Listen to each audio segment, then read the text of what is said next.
ಇಲ್ಲಿಯವರೆಗೆ ಬ್ರಹ್ಮದೇವರು ಮಾಡುವ ಸೃಷ್ಟಿಯ ಕೆಲವಂಶವನ್ನು ಹೇಳಿ, ಬ್ರಹ್ಮದೇವರ ನಂತರ ಸ್ವಯಂಭವ ಮನು ಮತ್ತು ಶತರೂಪ ಇವರಿಂದ ಆಗುವಂತಹ ಸೃಷ್ಟಿಯ ಒಂದು ಅಂಶವನ್ನು ಮುಗಿಸಿದ್ದಾರೆ. ಅದು ಕಪಿಲನಾಮಕನಾದ ಪರಮಾತ್ಮ ಸ್ವಯಂಭವ ಮನುವಿನ ಮಗಳಾದ ದೇವಹೂತಿಯಲ್ಲಿ ಹುಟ್ಟಿದ. ದೇವಹೂತಿಯಲ್ಲಿ ಹುಟ್ಟಿದ್ದರಿಂದ ಸ್ವಯಂಭವ ಮನು ಕಪಿಲನಾಮಕ ಪರಮಾತ್ಮನ ಮಾತಾಮಹ, ತಾಯಿಯ ತಂದೆ. ಎಂಥ ಭಾಗ್ಯ! ಅದೇ ಸ್ವಯಂಭವ ಮನುವಿಗೆ ಆಕೂತಿ ಎಂಬ ಮಗಳು. ಆ ಆಕೂತಿ ಎಂಬ ಮಗಳನ್ನು ರುಚಿ ಪ್ರಜಾಪತಿಗಳಿಗೆ ಕೊಟ್ಟು ಮದುವೆ ಮಾಡಿದಾಗ ಅವರಲ್ಲಿ ಹುಟ್ಟಿದ ಮಗ ಯಜ್ಞನಾಮಕ ಪರಮಾತ್ಮ. ಯಜ್ಞನಾಮಕ ಪರಮಾತ್ಮ ಅವನು ಸಾಕ್ಷಾತ್ ಭಗವಂತನ ಅವತಾರವೇ. ಆ ಯಜ್ಞನಾಮಕ ಪರಮಾತ್ಮ ಇಂದ್ರನಾದ. ಸ್ವಯಂಭವ ಮನುವಿನ ಮಗಳಾದ ಆಕೂತಿಯ ಮಗ ಯಜ್ಞನಾಮಕ ಪರಮಾತ್ಮ ಇಂದ್ರನಾದ. ಸ್ವಯಂಭವ ಮನುವಿನ ಮಗಳಾದ ದೇವಹೂತಿಯ ಮಗ ಕಪಿಲ ತತ್ವೋಪದೇಶ ಮಾಡಿದ. ಸ್ವಯಂಭವ ಮನುವಿನ ಮಗನಾದ ಇದು ಮತ್ತೆ ಅವರ ವಂಶದಲ್ಲಿ ದಕ್ಷಪ್ರಜೇಶ್ವರ ಅವನ ಸಂತಾನದಲ್ಲಿ ಮಗಳಾದಂತಹ ಯಮನ ಮಗನಾಗಿ ಹರಿಕೃಷ್ಣ ತಾಪಸ, ಹರಿಕೃಷ್ಣ ನರನಾರಾಯಣ ಎಂಬ ರೂಪದಿಂದ ಪರಮಾತ್ಮ ಅವತಾರ ಮಾಡ್ತಾನೆ. ಇದೇ ಸ್ವಯಂಭವ ಮನುವಿನ ಪ್ರಿಯವ್ರತ. ಪ್ರಿಯವ್ರತನ ಮಕ್ಕಳು ಅವನ ಮಕ್ಕಳಾಗಿ ತಾಪಸಮನು ಹುಟ್ಟುತ್ತಾನೆ. ಹೀಗೆ ತಾಪಸಮನು, ಹರಿಕೃಷ್ಣ ನರನಾರಾಯಣ, 5 ರೂಪ, ಕಪಿಲ, ಯಜ್ಞ, ಹೀಗೆ 6 8 ರೂಪಗಳು ಸಾಕ್ಷಾತ್ ಋಷಭನಾಮಕನಾದ ಪರಮಾತ್ಮ ಅವತಾರ ತಾಳ್ತಾನೆ. ಹೀಗೆ ಅನೇಕ ರೂಪಗಳನ್ನು ಮಕ್ಕಳಾಗಿ, ಮೊಮ್ಮಕ್ಕಳಾಗಿ, ಮರಿಮಕ್ಕಳಾಗಿ ಪಡೆದ ಸೌಭಾಗ್ಯ ಈ ಸ್ವಯಂಭವ ಮನುವಿಗೆ. ಏನು ದೊಡ್ಡ ಭಾಗ್ಯ! ಇಂಥ ಅವರೆಲ್ಲ ಎಷ್ಟು ಪುಣ್ಯವನ್ನು ಮಾಡಿರ್ತಾರೆ. ಈಗ ನಾವು ಕೇಳ್ತಾ ಇದ್ದದ್ದು ಆ ಯಜ್ಞನಾಮಕ ಪರಮಾತ್ಮ.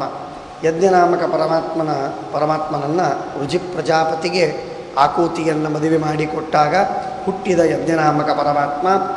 ಆ ಯಜ್ಞನಾಮಕ ಪರಮಾತ್ಮನ ಜೊತೆಗೆ ಇನ್ನೊಬ್ಬಳು ದಕ್ಷಿಣ ಅಂತನ್ನುವ ಲಕ್ಷ್ಮೀದೇವಿ. ಸಾಕ್ಷಾತ್ ಭಗವಂತನ ಅವತಾರ ಯಜ್ಞ, ಲಕ್ಷ್ಮೀದೇವಿಯ ಅವತಾರ ದಕ್ಷಿಣ. ಆ ದಕ್ಷಿಣ ಮತ್ತು ಯಜ್ಞ ಇವರಿಬ್ಬರೂ ಮದುವೆಯಾಗ್ತಾರೆ. ಮದುವೆಯಾಗಿ ಸಾಕ್ಷಾತ್ ಅನಾದಿನಿತ್ಯನಾದ ದಂಪತಿಗಳು ಮದುವೆಯಾಗಿ ಜಗತ್ತಿಗೆ ಕ್ಷೇಮವನ್ನು ಮಾಡ್ತಾರೆ. ಯಜ್ಞ ದಕ್ಷಿಣ ಈ ಶಬ್ದಗಳಲ್ಲೂ ಕೂಡ ಆ ವಿಧವಾದಂತಹ ಒಂದು ಸಂಬಂಧ ನಮಗೆ ಸ್ಪಷ್ಟವಾಗಿ ತೋರ್ತದೆ. ಆ ಅವತಾರವಾದ ಮೇಲೆ ಆ ತದನಂತರದಲ್ಲಿ ಆ ಕರ್ದಮ ಪ್ರಜಾಪತಿಗೆ ಅನೇಕ ಜನ ಮಕ್ಕಳು ಅಂತ ಹೇಳಿದ್ರಲ್ಲ, ಅವರೊಳಗೆ ಅನಸೂಯೆಯನ್ನು ಅತ್ರಿ ಋಷಿಗಳಿಗೆ ಕೊಟ್ಟು ಮದುವೆ ಮಾಡಿದರು. ಅತ್ರಿ ಮತ್ತು ಅನಸೂಯ ದೇವಿಯಿಂದ ಹುಟ್ಟಿದಂಥವರೇ ದತ್ತನಾಮಕನಾದ ಪರಮಾತ್ಮ. ಭಗವಂತನನ್ನು ಅತ್ರಿ ಋಷಿಗಳು ಬಹಳ ವಿಶಿಷ್ಟವಾಗಿ ಪ್ರಾರ್ಥನೆ ಮಾಡ್ತಾರೆ. ಪ್ರಾರ್ಥನೆ ಮಾಡಿದ್ದಕ್ಕೆ ದತ್ತಾತ್ರೇಯ ಭಗವಂತ ತನ್ನನ್ನು ತಾನು ದತ್ತ ಕೊಟ್ಟ. ಆದ್ದರಿಂದ ಅವನಿಗೆ ದತ್ತ ಅಂತ ಹೆಸರು ಬಂತು. ಅವನು ಅತ್ರಿ ಋಷಿಗಳ ಮಗನಾದದ್ದರಿಂದ ಆತ್ರೇಯ ಅಂತ ಹೆಸರಾಯಿತು. ಹಾಗಾಗಿ ದತ್ತಾತ್ರೇಯ ಎಂಬುದಾಗಿ ಪ್ರಸಿದ್ಧನಾದ ಸಾಕ್ಷಾತ್ ಭಗವಂತ ದತ್ತನಾಮಕನಾದಂತಹ ಪರಮಾತ್ಮ. ಅಲ್ಲಿ ಅನೇಕ ಆ ದತ್ತನ ತಮ್ಮಂದಿರಾಗಿ ದೂರ್ವಾಸ ಋಷಿಗಳು, ರುದ್ರದೇವರು, ಸೋಮನಲ್ಲಿ ಚಂದ್ರ, ಸೋಮನೇ ಚಂದ್ರ, ಅವರಲ್ಲಿ ಬ್ರಹ್ಮದೇವರು ಕೂಡಿ ಹುಟ್ಟುತ್ತಾರೆ. ಹೀಗೆ ಅವತಾರವನ್ನು ತಾಳಿದ ಅದೊಂದು ವಿಶಿಷ್ಟವಾದಂತಹ ಅವತಾರ. ಇದಾದ ಮೇಲೆ ದಕ್ಷ ಪ್ರಜಾಪತಿಯ 60 ಜನ ಮಕ್ಕಳು. ಅವರೊಳಗೆ 13 ಅದದಾತ್ ಧರ್ಮಾಯ, ಧರ್ಮನಿಗೆ, ಯಮಧರ್ಮನಿಗೆ 13 ಜನ ಮಕ್ಕಳನ್ನು ಮದುವೆ ಮಾಡಿಕೊಡ್ತಾನೆ. ಒಬ್ಬಳನ್ನು ಅಗ್ನಿಗೆ ಸ್ವಾಹ ಎನ್ನುವವಳನ್ನು, ಪಿತೃದೇವತೆಗಳಿಗೆ ಸ್ವಧಾ ಎನ್ನುವ ಒಬ್ಬಳನ್ನು, ರುದ್ರದೇವರಿಗೆ ಒಬ್ಬಳನ್ನು. ಅದು ರುದ್ರದೇವರ ಮಡದಿಯಾದಂತಹ ಅವಳ ಹೆಸರು ಸತೀ, ಸಾಕ್ಷಾತ್ ಪಾರ್ವತೀದೇವಿ. ಅವಳನ್ನು ಮಗಳಾಗಿ ಪಡೆದು ರುದ್ರದೇವರಿಗೆ ಮದುವೆ ಮಾಡಿ ಕೊಡ್ತಾನೆ. ಮುಂದೆ ಕಾಲಕ್ರಮದಲ್ಲಿ ಏನಾಗ್ತದೆ ವಿಚಿತ್ರ ಅಂತಂದರೆ, ಬೇಕಾದಷ್ಟು ದೊಡ್ಡ ಸಂತಾನ ವಂಶ ಎಲ್ಲ ಇದೆ. ಅವುಗಳಲ್ಲಿ ಮಧ್ಯದಲ್ಲಿ ಆ ದಕ್ಷ ಪ್ರಜಾಪತಿ ಒಂದು ಉತ್ತಮವಾದಂತಹ ಯಜ್ಞವನ್ನು ಮಾಡ್ತಾ ಇರ್ತಾನೆ. ಆ ಯಜ್ಞವನ್ನು ಮಾಡ್ತಾ ಇರುವ ಸಂದರ್ಭದಲ್ಲಿ ಆ ಯಜ್ಞಕ್ಕೆ ಅನೇಕ ಋಷಿಗಳು, ದೇವತೆಗಳು, ಬ್ರಹ್ಮಾದಿಗಳು, ರಾಜರು ಎಲ್ಲರೂ ಬರೋರಿರ್ತಾರೆ. ಆ ಸಂದರ್ಭದಲ್ಲಿ ಬ್ರಹ್ಮದೇವರು ಬಂದು ಕೂತಿರ್ತಾರೆ, ರುದ್ರದೇವರು ಬಂದು ಕೂತಿರ್ತಾರೆ. ಬ್ರಹ್ಮದೇವರು ಎತ್ತರದ ಆಸನದಲ್ಲಿ ವಿರಾಜಮಾನರಾಗಿದ್ದಾರೆ, ರುದ್ರದೇವರು ಸ್ವಲ್ಪ ಕೆಳಗೆ ಅವರ ಯೋಗ್ಯ ಸ್ಥಾನದಲ್ಲಿ ಕೂತ್ಕೊಂಡು ಇರ್ತಾರೆ. ಆ ಯಜ್ಞದಲ್ಲಿ ಸಭೆ ನಡೆದಾಗ ದಕ್ಷ ಪ್ರಜಾಪತಿ ಬರಬೇಕು, ಇನ್ನೂ ಬಂದಿಲ್ಲ. ಆಗ ರುದ್ರದೇವರು ಬ್ರಹ್ಮದೇವರನ್ನು ನೋಡ್ತಾ ಇದ್ದಾರೆ. ಬ್ರಹ್ಮದೇವರು ಇನ್ನೂ ಕಾರ್ಯಕ್ರಮ ಶುರುವಾಗಿಲ್ಲ, ದಕ್ಷ ಪ್ರಜಾಪತಿ ಬರಬೇಕು. ಆ ಸಂದರ್ಭದಲ್ಲಿ ಬ್ರಹ್ಮದೇವರನ್ನು ನೋಡಿ ಆ ಬ್ರಹ್ಮದೇವರ ಅಂತರ್ಯಾಮಿಯಾದ ವಾಸುದೇವನಾಮಕನಾದ ಪರಮಾತ್ಮನನ್ನು ವಿಶಿಷ್ಟವಾಗಿ ಧ್ಯಾನವನ್ನು ಮಾಡ್ತಾ ಇದ್ದಾರೆ ರುದ್ರದೇವರು. ಆ ಸಂದರ್ಭದಲ್ಲಿ ಅಸಂಪ್ರಜ್ಞಾತ ಸಮಾಧಿಯಲ್ಲಿ ಮಗ್ನರಾಗಿದ್ದಾರೆ. ಹಾಗಿರುವಾಗ ದಕ್ಷ ಪ್ರಜಾಪತಿ ಒಳಗೆ ಬಂದಾಗ ದಕ್ಷ ಪ್ರಜಾಪತಿಗೆ ಹೆಣ್ಣು ಕೊಟ್ಟ ಮಾವ ಎದ್ದು ನಿಂತು ಅವನಿಗೆ ಸ್ವಾಗತವನ್ನು ಮಾಡಬೇಕು. ಮಾಡಲಿಲ್ಲ. ಯಾಕೆ? ಅಸಂಪ್ರಜ್ಞಾತ ಸಮಾಧಿಯಲ್ಲಿ ಮಗ್ನರಾಗಿದ್ದರು. ಆಗ ದಕ್ಷ ಪ್ರಜಾಪತಿ ಕೋಪಿಸಿಕೊಂಡು ಭಾರಿ ಗಲಾಟೆ ಮಾಡ್ತಾನೆ. ಮರ್ಕಟಲೋಚನ, ಹಾಗೆ ಹೀಗೆ ಅಂತ ಬಾಯಿಗೆ ಬಂದಂತೆ ಅವಾಚ್ಯವಾಗಿ ಬೈದು ಆಗ ಶಾಪ ಕೊಡುವುದಕ್ಕೆ ಶುರುವಾಗ್ತದೆ. ಪರಸ್ಪರವಾಗಿ ಶಾಪ. ಶಿವನ ಪಕ್ಷದವರೂ ಕೂಡ ದಕ್ಷ ಪ್ರಜಾಪತಿಯ ಬಳಗದವರಿಗೆ, ಅವನ ಪಕ್ಷದವರಿಗೆ ಶಾಪ ಕೊಡ್ತಾರೆ. ದಕ್ಷ ಪ್ರಜಾಪತಿಯ ಕಡೆಗಿರುವ ಭೃಗು ಋಷಿ, ಪೂಷ ಅವರೆಲ್ಲರೂ ಕೂಡ ರುದ್ರದೇವರ ನಂದೀಶ್ವರ, ಆ ಎಲ್ಲ ಪ್ರಮಥಗಣ ಅವರೆಲ್ಲರಿಗೂ ಕೂಡ ಶಾಪವನ್ನು ಕೊಡ್ತಾರೆ. ಪರಸ್ಪರವಾಗಿ ಶಾಪವನ್ನು ಕೊಟ್ಟು ಭಾರೀ ದೊಡ್ಡ ಅನರ್ಥ ಆಗಿ ಹೋಗ್ಬಿಡ್ತಾರೆ. ಮನುಷ್ಯ ಈ ಮಾತಿನ ಸಣ್ಣ ಸಂದೇಶ ಆದರೆ ಬಹಳ ಪ್ರಬಲವಾದ ಒಂದು ಸಂದೇಶ. ಅದೇನು ಅಂತಂದರೆ, ಈ ದೊಡ್ಡ ಘಟನೆ, ಎಂಥ ಮಹಾನುಭಾವ ದಕ್ಷ ಪ್ರಜಾಪತಿ, ಆದರೆ ಮಿಸ್ಅಂಡರ್ಸ್ಟ್ಯಾಂಡಿಂಗ್ ಅನ್ನುವುದೇನಿದೆ, ತಪ್ಪು ತಿಳಿದುಕೊಳ್ಳುವುದು ಅನ್ನುವುದೇನಿದೆ, ಇದು ಅತಿ ಭಯಾನಕವಾದ ವಸ್ತು.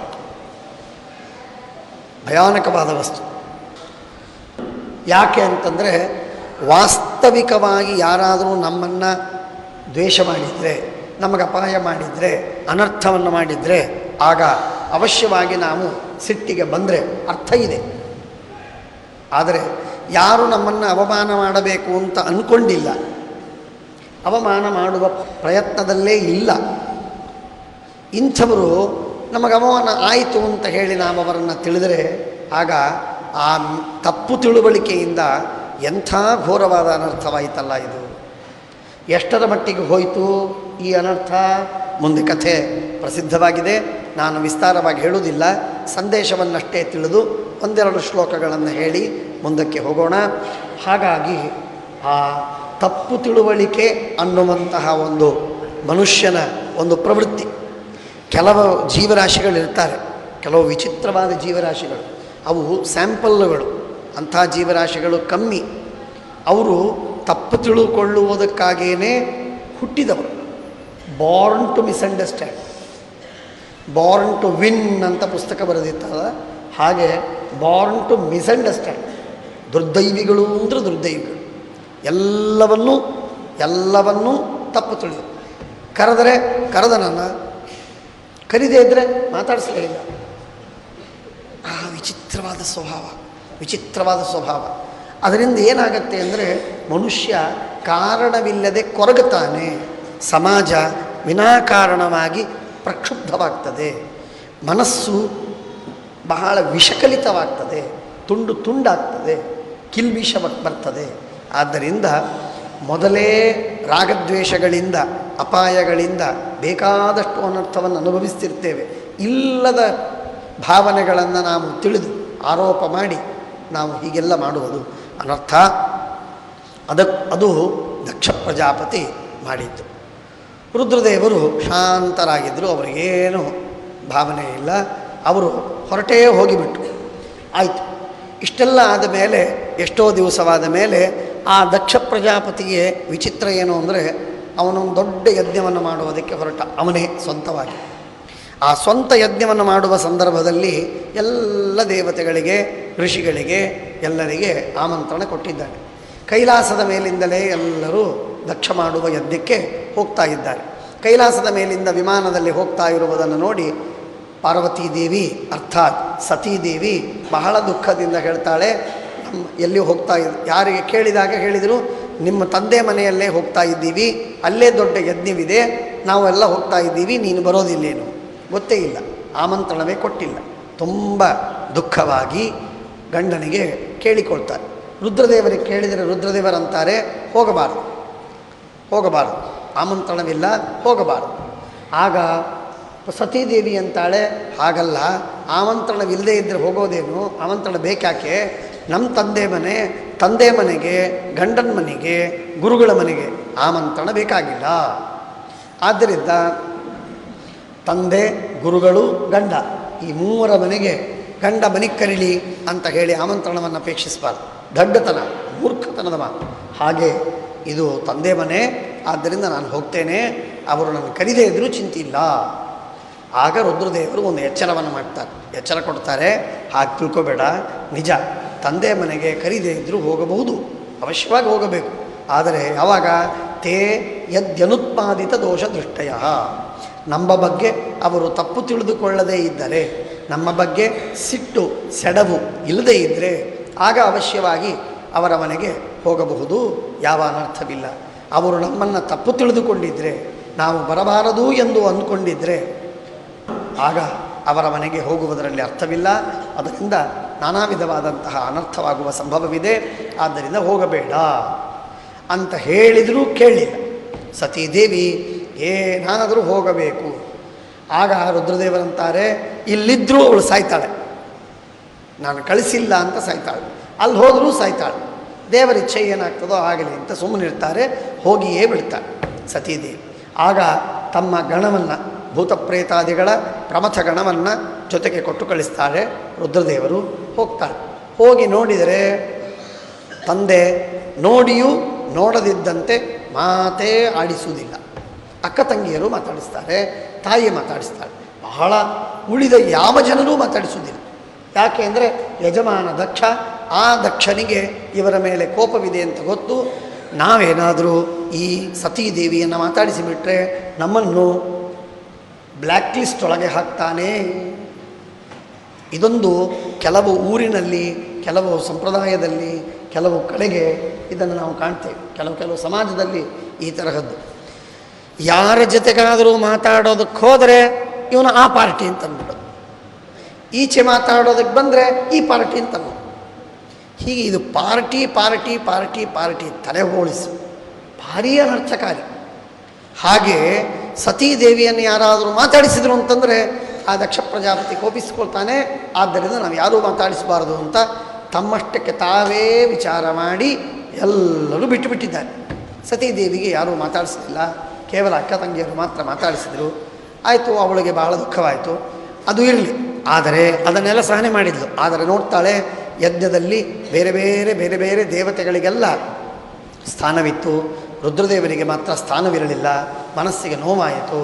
ಆಗ ಬಾಯಿಗೆ ಬಂದಂತೆ ಬೈತಾಳೆ, ನಿನ್ನಂಥ ಪಾಪಿಷ್ಠ, ನೀನು ಎಂಥ ರುದ್ರದೇವರೇನು, ಎಂಥ ಶಾಂತರು, ಎಂಥ ಅವಧೂತರು, ಮಹಾಜ್ಞಾನಿಗಳು, ಜಗತ್ತಿಗೆ ಸಂಹಾರವನ್ನು ಮಾಡುವ ಸಾಮರ್ಥ್ಯವಿದ್ದ ಶಾಂತ ಮೂರ್ತಿ ರುದ್ರದೇವ, ಶಿವ ಪರಮ ಮಂಗಲ ಸ್ವರೂಪ. ಅಂಥ ರುದ್ರದೇವರನ್ನು ನೀನು ನಿಷೇಧ ಮಾಡ್ತಿ, ವಿರೋಧ ಮಾಡ್ತಿ, ಅವರಿಗೆ ಸ್ಥಾನವನ್ನು ಕೊಡಲಿಲ್ಲ, ನೀನು ಮಹಾ ಅಮಂಗಲ. ನಿನ್ನಿಂದ ನಾನು ಹುಟ್ಟಿದ್ದೇ ತಪ್ಪಾಯಿತು. ದಾಕ್ಷಾಯಣಿ ಅಂತ ನನ್ನನ್ನು ಕರೀತಾರೆ, ಕರೆದಾಗ ನಿನ್ನ ನೆನಪಾಗ್ತದೆ. ನಿನ್ನ ನೆನಪಾದರೆ ಎಷ್ಟು ದುಃಖ. ನನ್ನ ಗಂಡನ ವಿರೋಧವನ್ನು ಮಾಡುವ ತಂದೆಯಿಂದ ನಾನು ಹುಟ್ಟಿ ಬಂದೆ ಅಂತನ್ನುವುದಾಗಿ ನನಗೆ ಕೊನೆವರೆಗೂ ನನಗೆ ಮನಸ್ಸಿಗೆ ಖೇದವಾಗ್ತದೆ. ಆದ್ದರಿಂದ ನಾನು ಸರ್ವಥಾ ನಾನು ಬದುಕೋದೇ ಇಲ್ಲ ಅಂತ ಹೇಳಿ ಸತೀದೇವಿ ಆಗಿಂದಾಗ ಯೋಗಾಗ್ನಿಯನ್ನು ನಿರ್ಮಾಣ ಮಾಡಿ ತನ್ನ ದೇಹವನ್ನು ಭಸ್ಮ ಮಾಡಿಬಿಡ್ತಾರೆ. ಭಸ್ಮ ಮಾಡಿದರೆ ಆಗ ಪ್ರಮಥಗಳು ಕೇಳ್ತಾವ, ಅಲ್ಲಿ ವೀರಭದ್ರ ರೂಪದಿಂದ ರುದ್ರದೇವರು ಬಂದಿರ್ತಾರೆ. ಅವರು ಹಾಗೂ ರುದ್ರದೇವರು ಬಂದು ಅದನ್ನೆಲ್ಲರನ್ನೂ ಸಂಹಾರ ಮಾಡ್ತಾರೆ. ಕತ್ತರಿಸಿ ಹಾಕ್ತಾರೆ. ಭಾರಿ ಒಬ್ಬರ ಕೈಗಳನ್ನು ಕತ್ತರಿಸಿ ಹಾಕಿದರು, ಕಣ್ಣುಗಳನ್ನು ಕಿತ್ತಾಕಿದರು. ದಕ್ಷ ಪ್ರಜಾಪತಿಯನ್ನು ಕೊಲ್ಲೋದಕ್ಕೆ ರುದ್ರದೇವರು ಹೋಗ್ತಾರೆ. ಕೊಲ್ಲಬೇಕು ಅಂತ ಹೋದಾಗ ಸಂಹಾರ ಮಾಡಲಿಕ್ಕಾಗುವುದಿಲ್ಲ. ಆಗ ದೇವರ ಸ್ಮರಣೆ ಮಾಡಿ ಭಗವಂತನಿಗೆ ಇದು ಯಜ್ಞದಲ್ಲಿ ನಾನು ಕೊಡುವ ಆಹುತಿ ಎಂಬ ಅನುಸಂಧಾನವನ್ನು ಮಾಡಿ ದಕ್ಷ ಪ್ರಜಾಪತಿಗೆ ಕುತ್ತಿಗೆಯನ್ನು ಕತ್ತರಿಸಿ ಸಂಹಾರ ಮಾಡಿಬಿಡ್ತಾರೆ. ಯಜ್ಞಭಂಗವನ್ನು ಮಾಡ್ತಾರೆ. ಯಜ್ಞಭಂಗವನ್ನು ಮಾಡಿದಾಗ ಯಜ್ಞಾಭಿಮಾನಿ ದೇವತೆಯ ಶಿರಶ್ಛೇದವನ್ನು ಮಾಡಿಬಿಡ್ತಾರೆ. ಯಜ್ಞಾಭಿಮಾನಿ ದೇವತೆಯ ಶಿರಶ್ಛೇದವನ್ನು ಮಾಡ್ತಾರೆ. ದಕ್ಷ ಪ್ರಜಾಪತಿಯನ್ನು ಕುತ್ತಿಗೆಯನ್ನು ಕತ್ತರಿಸಿ ಹಾಕಿಬಿಡ್ತಾರೆ. ಹಾಕಿ ಇಡೀ ಧ್ವಂಸವನ್ನು ಮಾಡಿ ಆಗ ನಾರಾಯಣ ರೂಪದಿಂದ ಬಂದಿರುವುದಿಲ್ಲ, ಬ್ರಹ್ಮದೇವರು ಬಂದಿರುವುದಿಲ್ಲ, ಉಳಿದವರೆಲ್ಲರೂ ಬಂದಿರ್ತಾರೆ. ಅವರಿಗೆ ಗೊತ್ತು ಏನೋ ಅನರ್ಥವಾಗತ್ತೆ, ಏನೋ ಅನರ್ಥವೇನು. ಸರ್ವಜ್ಞರು ರುದ್ರದೇವರು ಬಂದು ಈ ತರಹ ಯಜ್ಞಧ್ವಂಸವನ್ನು ಮಾಡ್ತಾರೆ, ಈ ಸಂದರ್ಭದಲ್ಲಿ ನಾವಿರಬಾರದು ಎಂಬುದಾಗಿ ಸಂಕಲ್ಪ ಮಾಡಿ ಅವರು ಬಂದಿರುವುದಿಲ್ಲ. ಬುದ್ಧಿಪೂರ್ವಕವಾಗಿ ರುದ್ರದೇವರು ಧ್ವಂಸ ಮಾಡಿದರು, ಮನೆಗೆ ಬಂದೇ ಬಿಟ್ಟು. ಎಷ್ಟೋ ಕಾಲ ಹೋಯಿತು. ಎಷ್ಟೋ ಕಾಲ ಹೋದಾದ ಮೇಲೆ ಆಮೇಲೆ ಅವರು ಬಂದು ನಾನು ಮತ್ತೆ ಮುಂದೆ ಯಜ್ಞವನ್ನು ಪೂರ್ಣವಾಗಬೇಕು, ಆ ಯಜ್ಞ ಧ್ವಂಸವಾಗಿದೆ, ಯಜ್ಞಾಭಿಮಾನಿ ದೇವತೆ ಸತ್ತೋಗಿದ್ದಾನೆ, ಅದಕ್ಕೇನಾದರೂ ಆಗಬೇಕು ಅಂತ ಪ್ರಾರ್ಥನೆ ಮಾಡಿದಾಗ ಬ್ರಹ್ಮದೇವರಿಗೆ ಪ್ರಾರ್ಥನೆ ಮಾಡಿದಾಗ ಅವರು ರುದ್ರದೇವರ ಹತ್ರ ಬಂದು ಹೇಳ್ತಾರೆ. ಆಗ ರುದ್ರದೇವರು ಹೇಳಿದರು, ನನಗೇನು ಬೇಸರವಿಲ್ಲ, ದಕ್ಷ ಪ್ರಜಾಪತಿ ಮಾಡಿದ್ದು ತಪ್ಪಿತ್ತು, ಅದನ್ನು ಶಾಸನ ಮಾಡುವುದಕ್ಕಾಗಿ ಅವನ ಶಿರಶ್ಛೇದವನ್ನು ಮಾಡಿದ್ದು ಅಂತ ಹೇಳಿದಾಗ, ಹಾಗಾದರೆ ಏನು ಮಾಡಬೇಕು ಅವನನ್ನು ಅಂತಂದರೆ, ಆಗ ದಕ್ಷ ಪ್ರಜಾಪತಿಗೆ ಹೋತಿನ ಮುಖವನ್ನು ಕೂಡಿಸಿ ಆ ದಕ್ಷ ಪ್ರಜಾಪತಿಯನ್ನು ಬದುಕಿಸ್ತಾರೆ. ಪೂಷ್ಣೋ ಹಸ್ತಾಭ್ಯಾಂ, ಪೂಷನ ಹಸ್ತಗಳಿಂದ ತಿನ್ನಲಿ ಇತ್ಯಾದಿಯಾಗಿ ಅಲ್ಲೇನು ಕತ್ತರಿಸಿ ತುಂಡು ಮಾಡಿ ಕಣ್ಣು ಕೀಳಿ ಹಾಳು ಮಾಡಿ ನಾಶ ಮಾಡಿದ್ರೋ ಅವುಗಳೆಲ್ಲದಕ್ಕೂ ಕೂಡ ಪ್ರತಿಯಾಗಿ ವರವನ್ನು ಕೊಟ್ಟಂತೆ ಅದಕ್ಕೆ ಬೇರೆ ಬೇರೆ ವ್ಯವಸ್ಥೆಯನ್ನು ರುದ್ರದೇವರು ಮಾಡ್ತಾರೆ, ಅನುಗ್ರಹವನ್ನು ಮಾಡ್ತಾರೆ. ಆಗ ದಕ್ಷ ಪ್ರಜಾಪತಿಗೆ ಪಶ್ಚಾತ್ತಾಪವಾಗ್ತದೆ, ನಾನೆಂಥ ಅಪರಾಧ ಮಾಡಿದೆ, ರುದ್ರದೇವರು ಎಂಥ ಮಹಾನುಭಾವರು, ಅಂಥ ಅಹಂಕಾರ ತತ್ವಾಭಿಮಾನಿಗಳಾದ ರುದ್ರದೇವರ ಜೊತೆಗೆ ನಾನು ಸೆಣಸಾಡಿ ಅಸಮಾಧಾನದಿಂದ ಈ ತರಹ ಮಾಡಿದ್ದು ದೊಡ್ಡ ತಪ್ಪು, ಅಪರಾಧ, ಕ್ಷಮೆ ಮಾಡಬೇಕು ಅಂತ ರುದ್ರದೇವರಿಗೆ ಬೇಡಿಕೊಂಡ ಮೇಲೆ ರುದ್ರದೇವರು ಕ್ಷಮೆ ಮಾಡಿದ್ದಾರೆ. ಆ ಸತೀದೇವಿ ದಕ್ಷಿಣ ಮಗಳಾಗಿ ಹುಟ್ಟಿದವಳು ತನ್ನ ದೇಹವನ್ನು ಬಿಟ್ಟು ಮುಂದೆ ಹಿಮಾಲಯ ಪರ್ವತದ ಮಗಳಾಗಿ ಹುಟ್ಟಿದ್ದರಿಂದ ಪಾರ್ವತಿ ಎಂದು ಹೆಸರಾಯಿತು. ಅವಳು ಮತ್ತೆ ತಪಸ್ಸು ಮಾಡಿ ರುದ್ರದೇವರನ್ನು ಮದುವೆಯಾಗ್ತಾಳೆ ಎನ್ನುವಂತಹ ಕಥೆಯನ್ನು